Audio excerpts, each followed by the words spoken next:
Hey everyone, it's your friend and colleague Jesse Green here, and you're listening to the Savvy Netters podcast. Now, one of the things I've learned over the years is that great leadership is underpinned by very effective communication. One of the mistakes that we often make is that because we can speak, we think we're communicating. And sometimes what we say is not what's heard, or certainly what we say is not what's understood or perceived. And so your ability to grow and scale your practice is correlated to your ability to lead the team. Therefore, the ability to communicate is going to be integral to how well you grow and scale your practice. Now, what I want to share with you today are three essential conversations that I believe every leader in the practice needs to master. So whether you're the practice owner, the practice manager, or anyone in a leadership role, these three conversations are going to be your friend. So I'll just list them off really quickly. The first one is what we call the appreciation applicator, the ability to give someone a pat on the back. And the second one is the necessary conversation, which is the ability to give someone a slap on the wrist. And I don't call it a difficult conversation because it needn't be difficult. It's just a necessary conversation.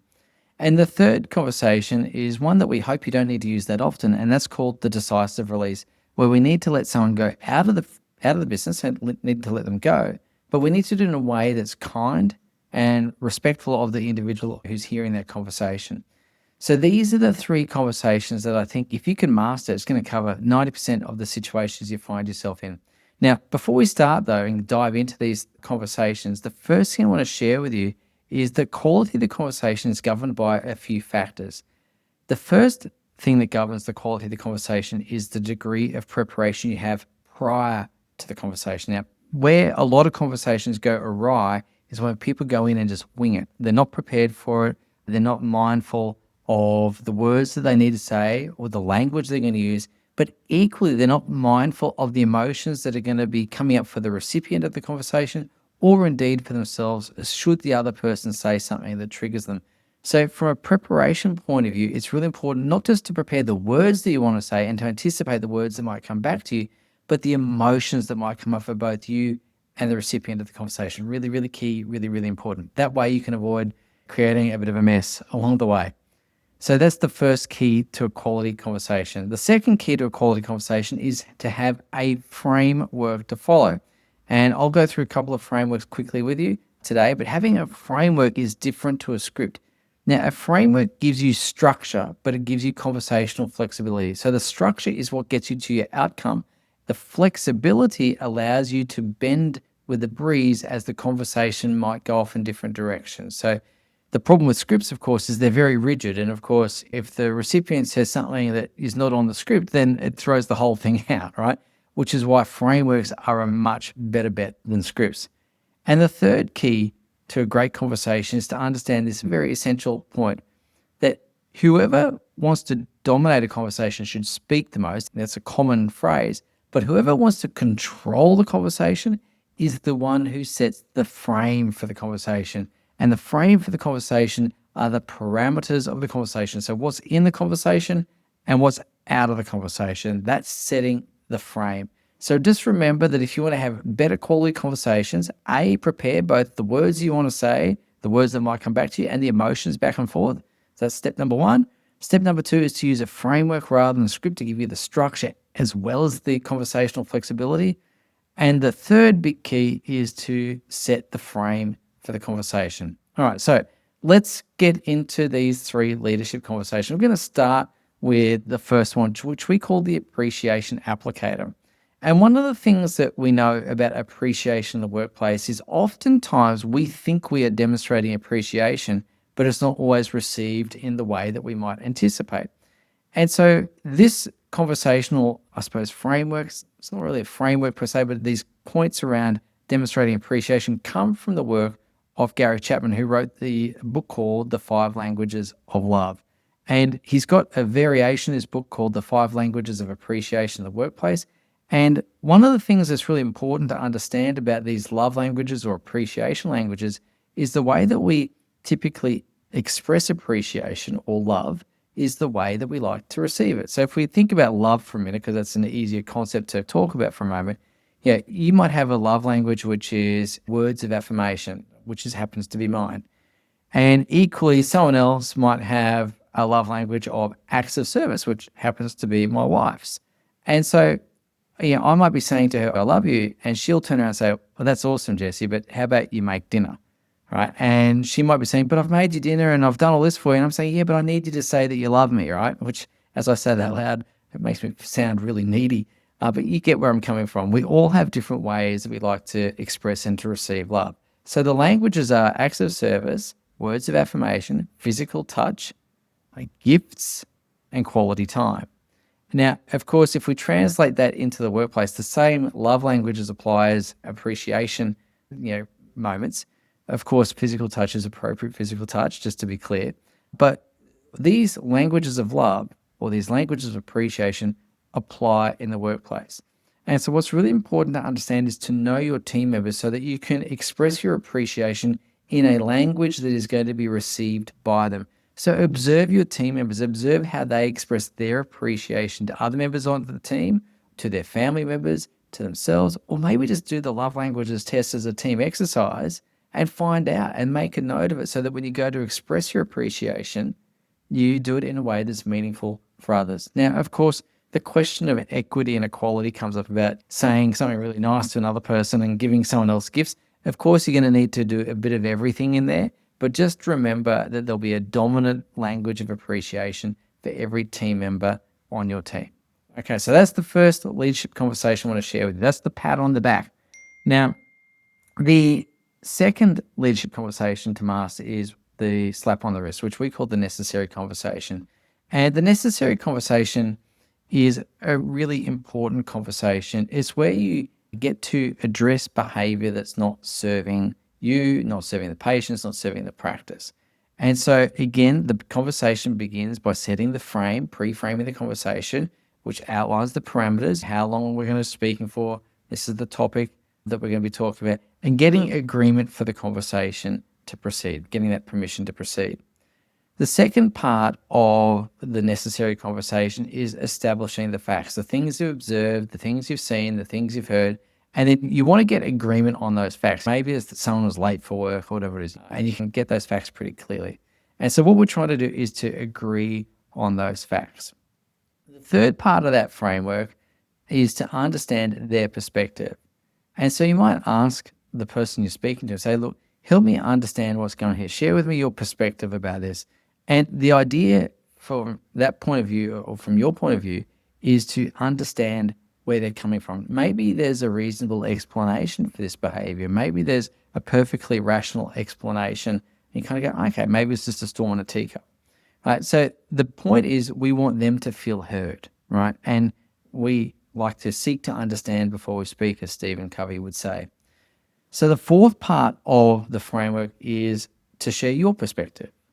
And what I like to do when I'm sharing my perspective is to tie that behavior, that undesirable behavior, back to our values in some way. When you're constantly late, it undermines our ability to offer the best possible care for our patients, or something along those lines.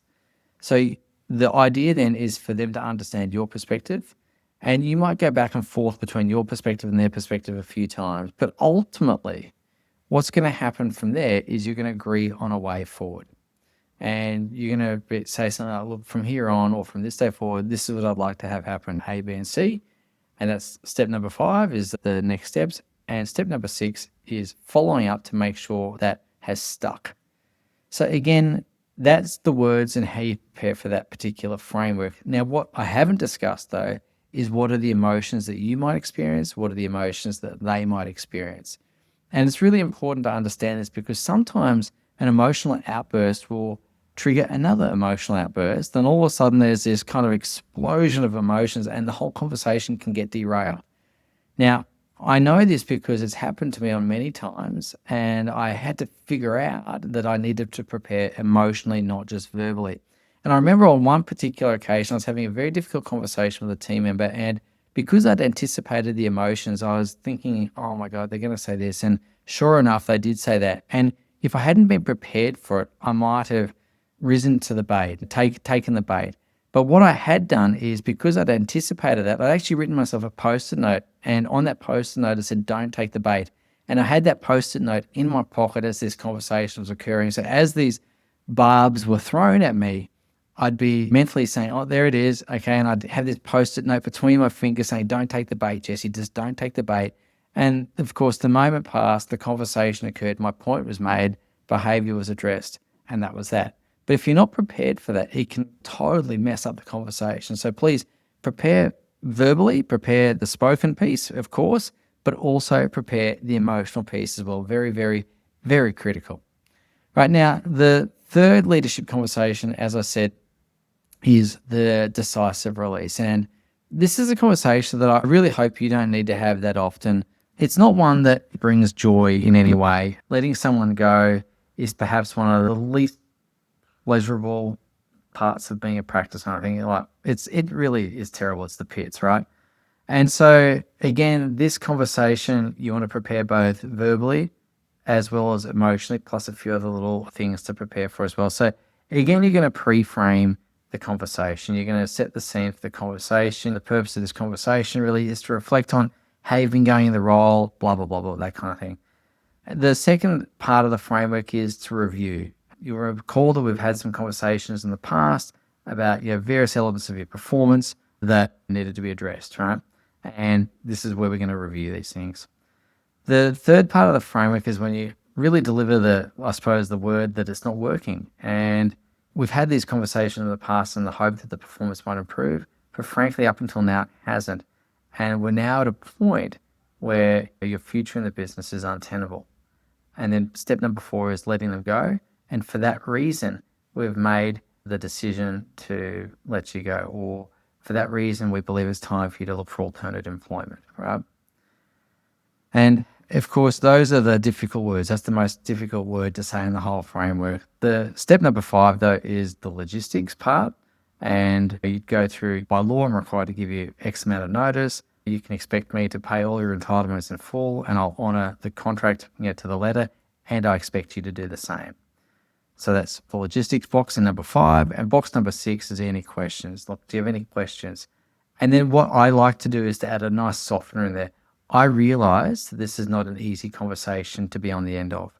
And while it might be the end of the road for you at this practice, I'm immensely confident you're going to go on to bigger and better things in the next chapter of your life. Okay?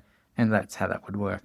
Now, of course, there's a couple of things to notice about this particular conversation. One, no one should ever be surprised this conversation is coming their way. They should have had ample opportunity to have necessary conversations prior to getting to the decisive release.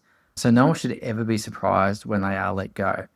As someone who was surprised once when I was let go, I've been let go once in my life. If you've read the retention book, you'll know that story. I was surprised, and it was gut-wrenching and really discombobulating. But they didn't handle it quite like this. But of course, it was the beginning of new beginnings for me. The beginning of new beginnings. It was the beginning of a new chapter for me, is what I'm trying to say. But with this decisive release, of course, there's a few things you need to be mindful of. Of course, the emotional triggers, like we spoke about before, you need to be mindful of that. You need to be very mindful of the environment that you're in, when you're going to have this, where you're going to have it, who else is going to be present, etc., etc.